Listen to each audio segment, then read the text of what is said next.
볼 말씀은 사사기 4장 11절부터 24절까지의 말씀입니다. 네. 다 함께 찾으신 줄 알고 우리 한 절 한 절 함께 교독하고요. 마지막 24절은 합독하도록 하겠습니다. 제가 먼저 읽겠습니다. 모세의 장인 호밥의 자손 중 겐 사람 헤벨이 자기 족속을 떠나 게데스에 가까운 사하나님 상수리 나무 곁에 이르러 장막을 쳤더라.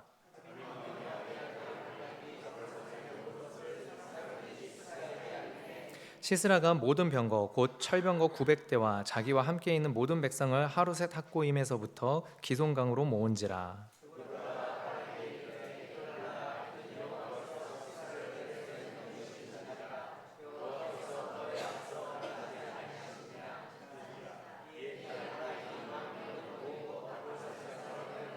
여호와께서 바락 앞에서 시스라와 그의 모든 병거와 그의 온 군대를 칼날로 혼란에 빠지게 하심에 시스라가 병거에서 내려 걸어서 도망한지라.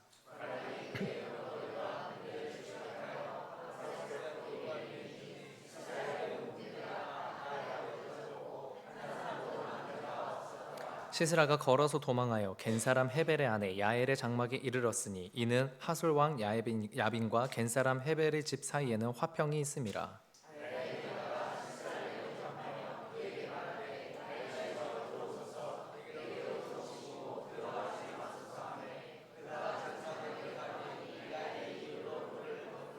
시스라가 그에게 말하되 청하노니 내게 물을 조금 마시게 하라. 내가 목이 마르다 하매 우유 부대를 열어 그에게 마시게 하고 그를 덮으니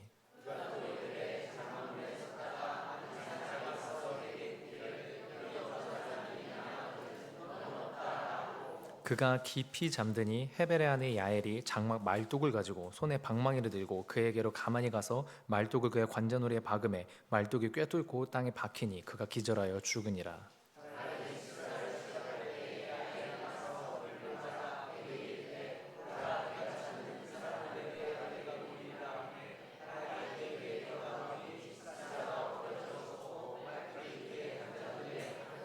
이와 같이 이날에 하나님이 가나안 왕 야빈을 이스라엘 자손 앞에 굴복하게 하신지라. 함께 읽겠습니다. 이스라엘 자손의 손이 가나안 왕 야빈을 점점 더 눌러서 마침내 가나안 왕 야빈을 진멸하였더라. 아멘.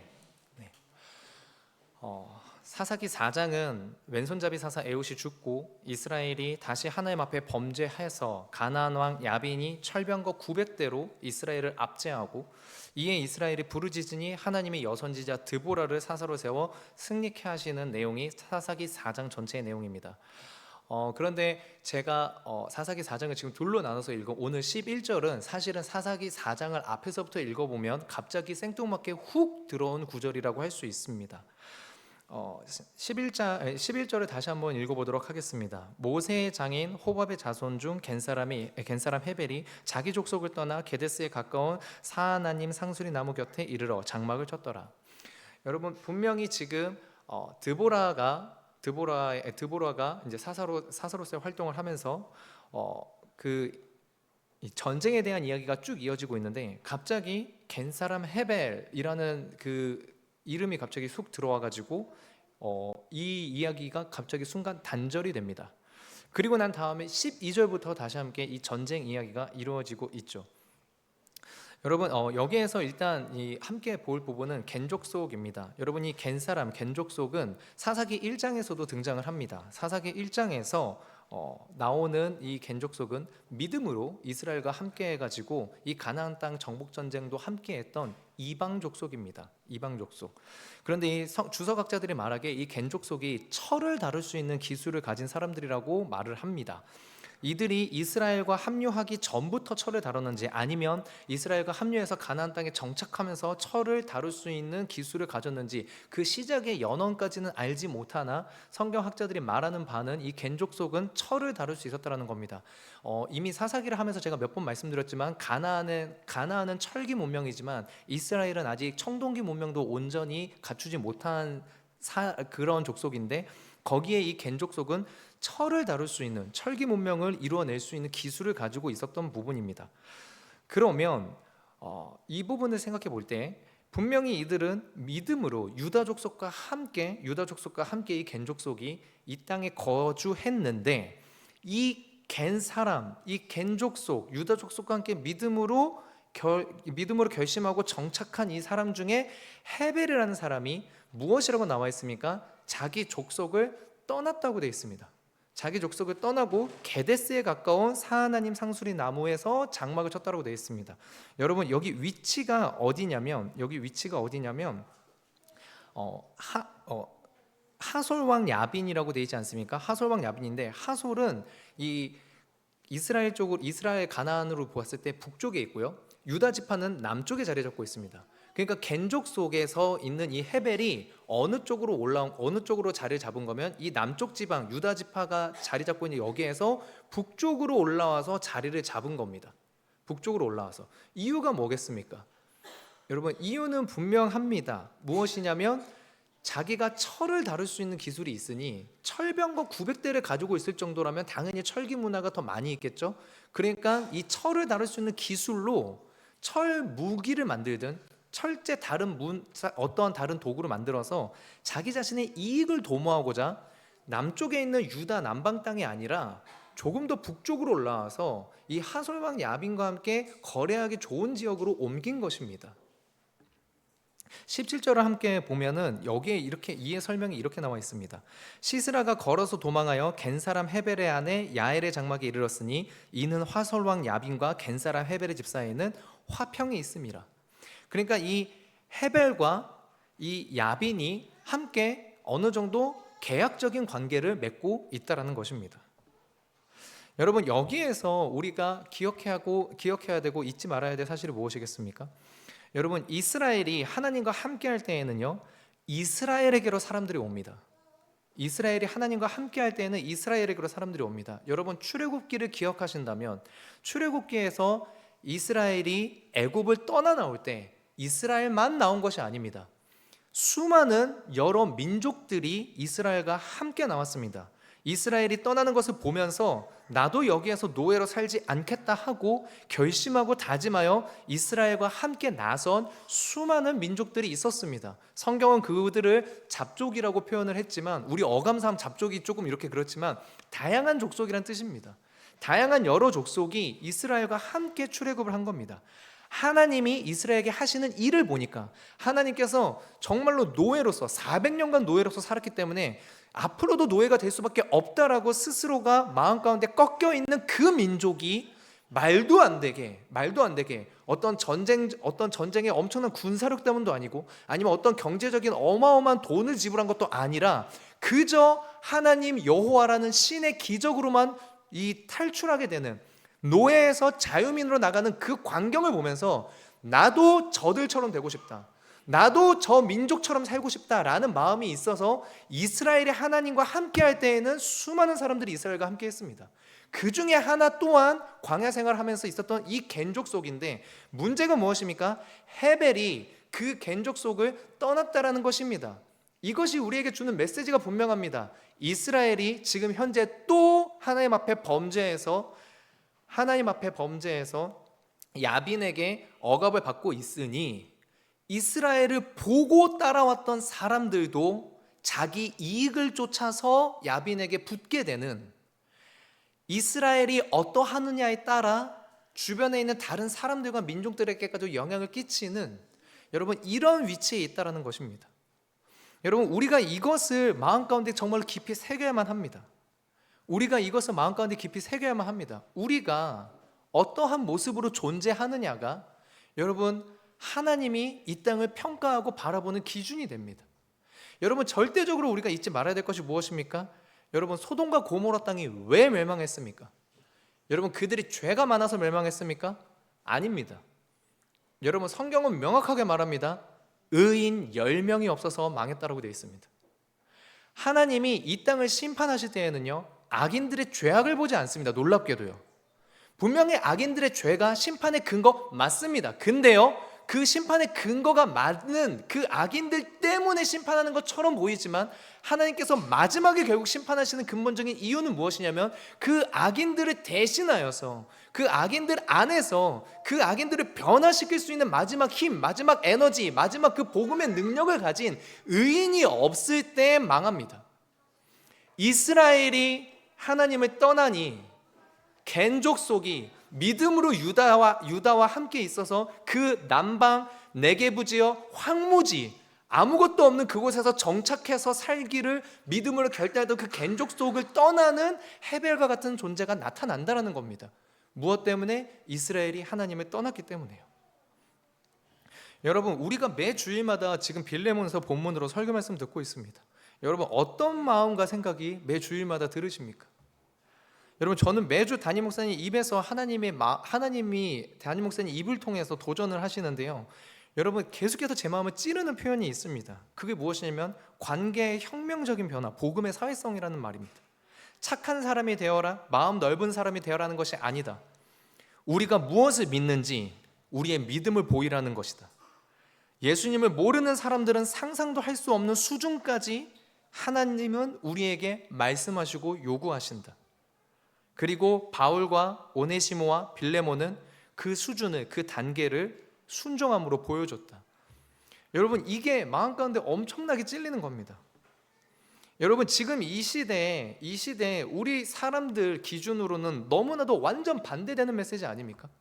너무나도 완전히 반대되는 메시지 아닙니까? 여러분, 굳이 힘들게 관계 이어나갈 필요 없다. 그냥 손절해라. 머리 검은 짐승 거두는 거 아니고 사람 변하는 거 아니까 그냥 손절해라. 조금이라도 약한 모습 보이면 호구된다. 그러니까 더 독하게 사람들 대해야 된다.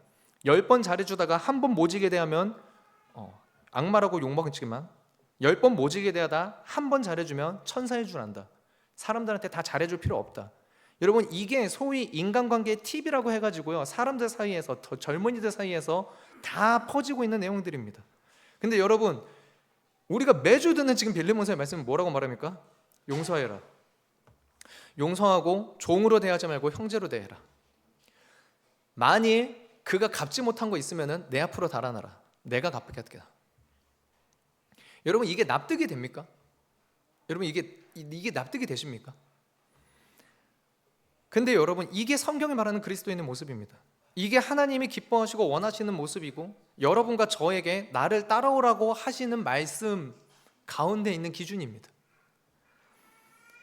여러분, 어떻습니까? 매주마다. 여러분, 저는 진짜 매주마다 마음 가운데 너무 큰 찔림이 있습니다. 왜냐하면 제가 진짜 그게 안 되거든요. 특히 누구에게 안 됩니까? 가장 가까운 가족에게 안 됩니다. 가족 용서하는 거 못합니다. 가족을 더 사랑하는 거 여러분 안 됩니다. 안 됩니다. 내 가족이 빚진 거 내가 대신 갚는 거요, 여러분 이것도 안 됩니다. 놀랍게도 진짜 안 됩니다. 이게요 예, 죄송합니다 여러분, 진짜 못하겠습니다. 진짜 안 되거든요. 그럼 여러분, 안 되는 내 마음과 그러니까 안 되는 건 둘째치고 하기 싫은 내 마음과 들려드는 진리의 그 기준을 여러분 이게 들어오면 이 안에서 무슨 일이 벌어지겠습니까? 전쟁이 일어나는 거죠. 여러분, 제가 우리 이청 친구들한테 몇 번 말했는데요, 영적 전쟁이 가장 많이 일어나는 자리가요, 여러분 어딘 줄 아십니까? 예, 바로 여기입니다. 여기. 바로 여기예요. 들은 바 하나님의 논리는 들어옵니다. 말씀의 진리의 수준은 들어옵니다. 근데 들은 바, 내가 본 바 세상의 수준과 세상의 진리도 있습니다. 여러분, 이 세상의 논리와 하나님의 논리가 부딪혀 싸우는 게 영적 전쟁의 실체입니다. 여러분, 귀신이 막 어떤 능력하고 성령, 여러분 그거 일부분이고요. 90% 이상의 영적 전쟁은요, 다 말씀은 이렇게 말하는데, 그런데요 하나님, 세상은요, 성경은 이렇게 말하고 있는데요, 그래도요 현실은요, 여러분 이 전쟁이 90% 이상입니다. 이때 우리가 어떻게 해야 되는 겁니까? 이때 우리가 세상과 똑같은 기준으로 살려고 하고, 세상과 똑같은 논리로 살려고 하고, 세상 사람들이 만족하는 그 포인트에 나도 동일하게 만족하고, 세상들이 추구하는 그 추구에 동일하게 추구하고 있으면요, 여러분 우리는 그들과 다를 바가 교회 다니는 거 말고는 없는 그냥 똑같은 사람인 겁니다. 똑같은 사람. 그렇게 될 때에는 무슨 일이 벌어지겠습니까? 예, 겐족 속에서 헤벨이 떠나가는 겁니다. 믿음으로 남방 땅에 거주했는데, 정착하기로 했는데, 자기 이익을 위해서 하솔왕 야빈과 거래하기 위하여 북쪽으로 올라가는 이런 사람들이 나타나는 거고요. 내 삶이 그렇게 평가받는 것입니다. 여기에 대해서 우리 예수님이 마태복음에 뭐라고 말씀하셨습니까? 소금이 만일 그 맛을 잃으면 무엇으로 짜게 하리요? 아무데도 쓸데가 없어서 사람에게 밟힐 뿐이다.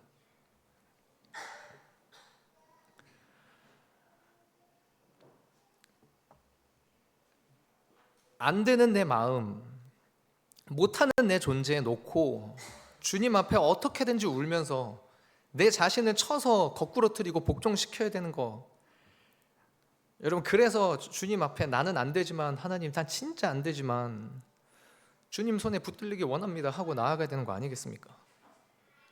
여러분, 그래서 그 모습을 보고 우리 엄마가, 우리 아빠가, 내 아내가, 내 남편이 믿는 하나님은 저렇게 사람을 변화시키고 저렇게 사람을 인도하는구나, 예수 믿는 사람이 저래야 되는구나, 주님 앞에 엎드려 씨름하는 모습 보고 우리 주님 영광 나타나게, 여러분, 우리가 이러한 모습을 씨름해야 되는 줄로 믿습니다. 우리가 그렇게 살려고 할 때에 헤벨과 같은 사람들이 나타나는 것이 아니라 드보라와 같이 여선지자, 말씀을 기준으로 삼는 선지자, 세상과는 다른 목표점과 세상과는 다른 만족을 추구하는 오직 하나님께 영광되는 삶을 살아가는 우리가 되고 그런 사람들을 길러낼 수 있게 되는 줄로 믿습니다. 우리 이어서 15절 말씀 함께 봅니다. 15절 말씀 함께 보겠습니다. 시작. 여호와께서 바락 앞에서 시스라와 그의 모든 병거와 그의 온 군대를 칼날로 혼란에 빠지게 하시매 시스라가 병거에서 내려 걸어서 도망한지라. 여러분, 사람이 걷는 게 빠르겠습니까? 말 타고 달리는 게 빠르겠습니까? 예, 당연히 말 타고 달리는 게 빠릅니다. 그렇죠? 병거는 또 무겁기 때문에 말이 한 마리만이 아니라 보통 두 마리, 많으면 네 마리가 끌게 되겠죠. 여러분, 근데 지금 15절에서 보면 시스라가 어떻게 하고 있습니까? 병거에 내려서 도망가고 있습니다. 왜일까요? 여러분, 이것에 대해서 알려면 우리가 한 가지를 알아야 되는 이스라엘의 배경이 있는데, 그것이 뭐냐면 이스라엘의 건기에는 비가 내리지 않는다는 겁니다.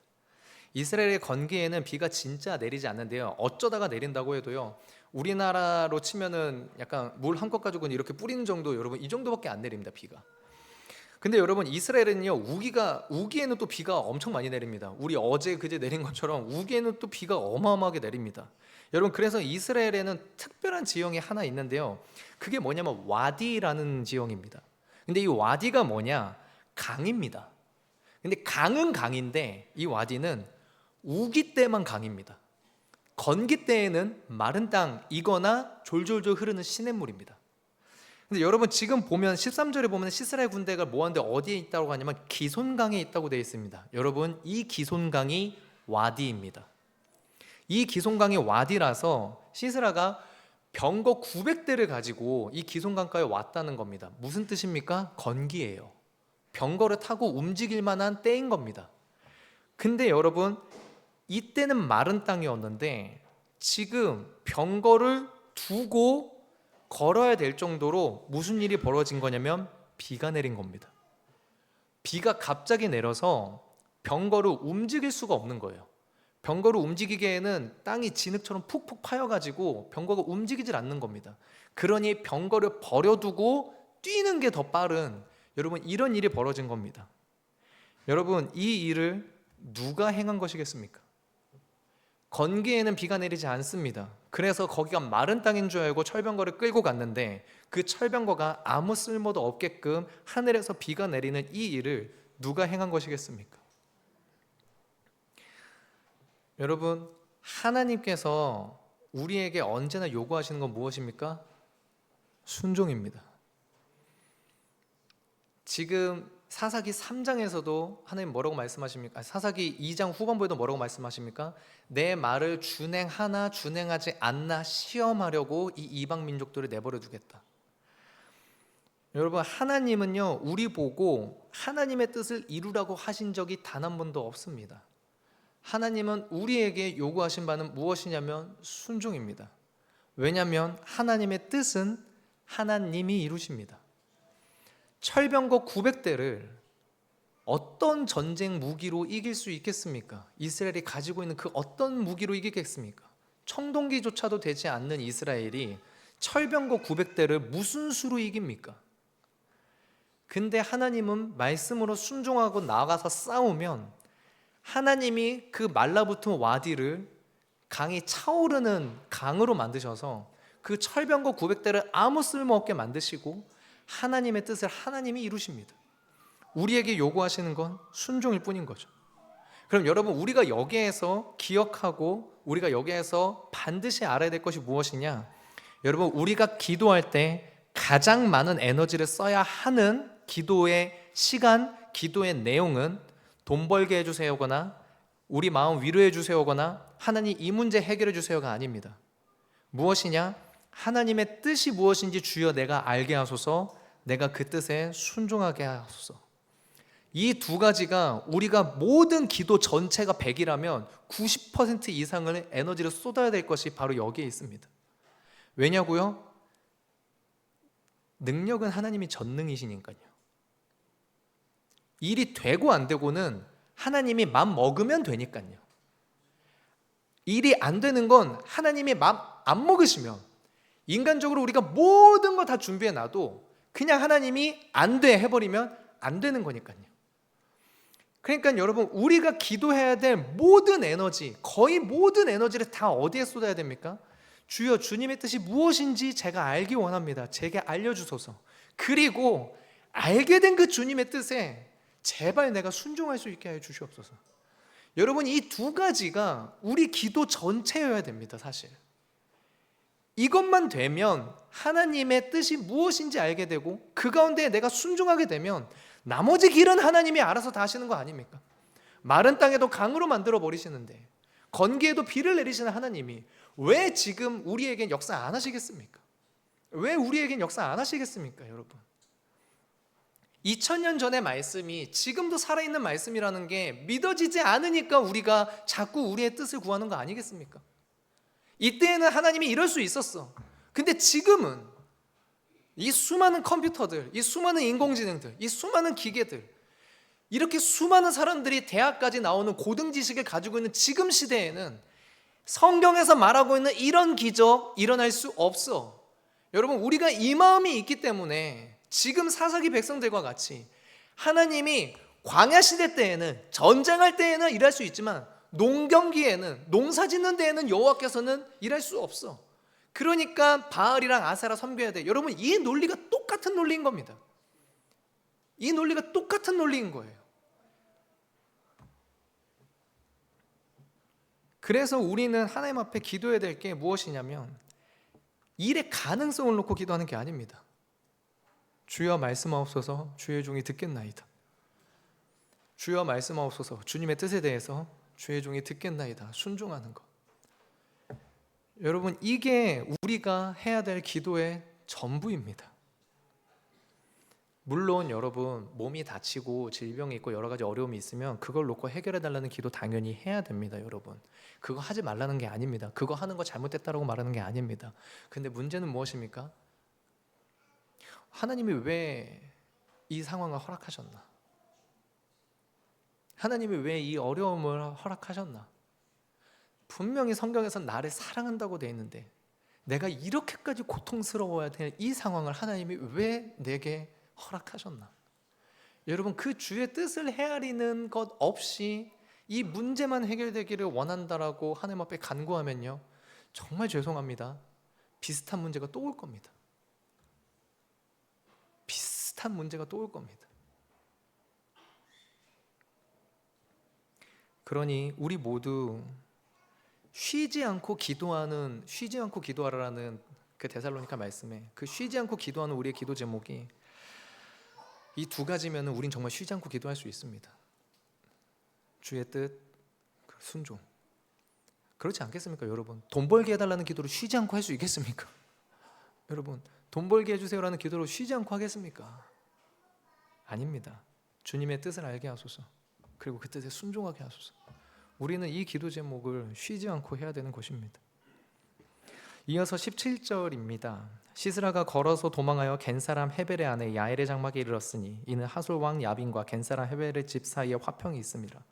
여러분, 헤벨은 자기의 이익을 위해서 야빈과 가까이 지내려고 해서 화평을 하려고 했습니다. 그런데 21절에 보면요, 헤벨의 아내 야엘이 야빈의 군대 장관인 시스라를 죽입니다. 와, 여러분 이게 어떻게 된 일이겠습니까? 이거는 야엘이 보니까 야빈이 가나안의 패권을 장악하게 된 가장 큰 무기가 철병거인데 시스라가 그 모든 철병거를 날려버린 거를 야빈이 알게 된 겁니다. 야엘이 알게 된 겁니다. 그래서 헤벨이 자기 족속에게 떠나서 야빈과 잘 지내려고 남방 땅에서 북쪽으로 올라오긴 했지만 여전히 그들은 어디에 있냐면 이스라엘 땅 가운데 있거든요. 그럼 만약에 이 시스라와의 전쟁에서 지금 바락이 시스라가 도망간 걸 알고 찾으러 왔는데 만약에 숨겨준다면 이 헤벨의 집은 어떻게 되겠습니까? 네, 이스라엘에게 의해서 진멸당하겠죠. 그러니까 야엘이 먼저 시스라를 죽이고 바락에게 그 시체를 넘긴 겁니다. 되게 지혜롭고 똑똑한 여자인 겁니다. 결단력이 있고 용기도 있습니다. 그런데 여러분, 우리가 여기에서 알아야 될 것이 있습니다. 그것이 무엇이냐면요, 하나님에게는 우연이 없다라는 겁니다. 여러분, 분명히 헤벨이 거주지로 옮긴 것이 하나님의 뜻입니까? 자기가 하나님의 뜻을 쫓아서 옮긴 겁니까? 아닙니다. 헤벨은 자기 이익을 위해서 옮긴 겁니다. 희한하죠? 헤벨은 자기 이익을 위해서 옮겼어요. 그런데요, 여러분, 이거를 통해서 하나님은요, 시스라가 헤벨의 아내 야엘의 장막으로 마주칠 수 있게 사용하셨습니다. 사람의 악한 일까지도 하나님 당신의 전능으로 하나님의 뜻을 이루는 데 사용하신 겁니다. 여러분, 그리고 분명히 헤벨의 거주지 가운데 야엘의 장막만이 아니라 여러 장막이 있었을 텐데 떡하니 그냥 야엘 혼자만 이 장막 안에 있는 게 아니라 여기저기에 장막이 있지 않았겠습니까?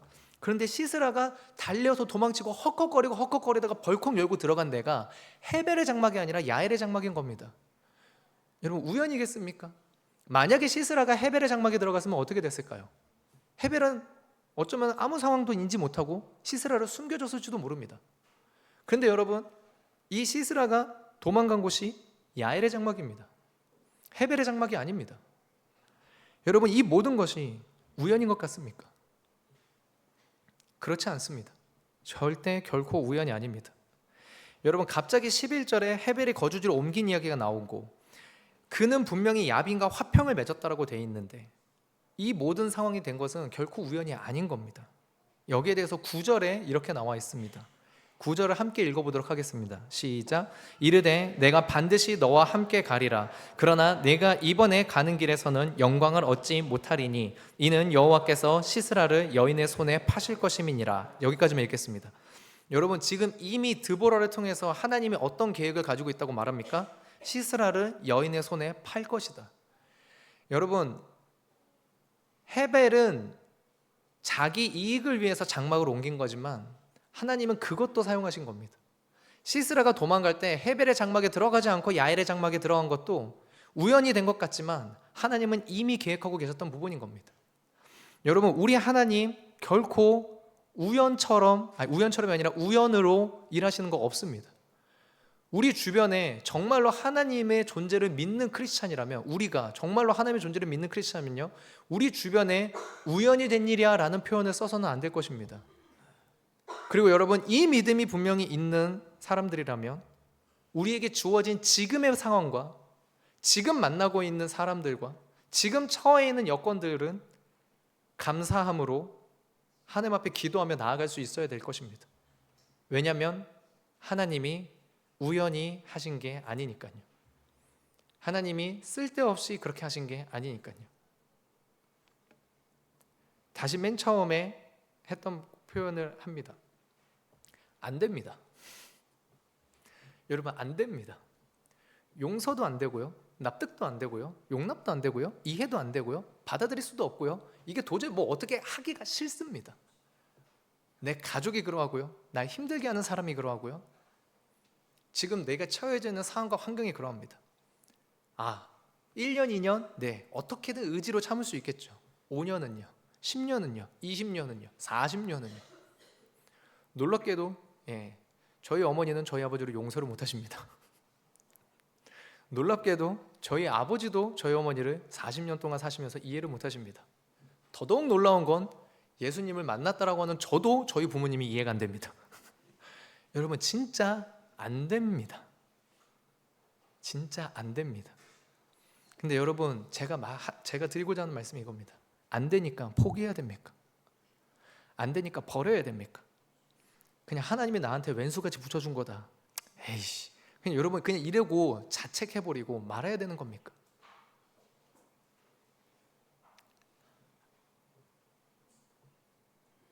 저희 아버지가 하나님을 경험하게 될 때에